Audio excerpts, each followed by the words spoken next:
Sebelum saudara di BAP di tanggal 5 itu, apakah saudara membuat surat pernyataan tanggal 6 di tim sus?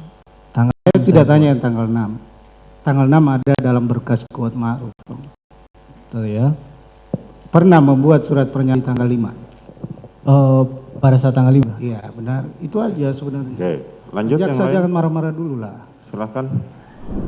Saudara berbohong apa? Di tanggal Bohong 5? bahwa nanti saya tulis di tanggal 6 Bapak. Saya nanti itu di tanggal 6 di Iya, keterangan tanggal 5 saya yang tulis. berbohong itu apa? Saya lupa isinya apa. Saudara Pak, Ya, isinya apa? tanggal 6 ingat? Tanggal 6 yang kejadian yang sekarang saya jelaskan Bapak. Saudara jelaskan Iya. yang kejadian. Kenapa saudara?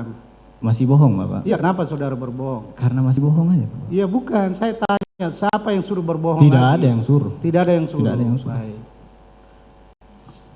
Pada saat itu saudara dalam tekanan tidak? Tidak ada Bapak. Tidak dalam tekanan. Tidak. Masih berbohong. Masih berbohong. Masih berbohong. Masih berbohong. Selama Apa? 1 bulan Bapak saya berbohong. Saya tanya yang ini bukan skenario. Iya, Saudara masih berbohong masih berbohong. di tanggal 5. Tanggal 5. Tidak ada yang suruh berbohong. Tidak ada yang suruh.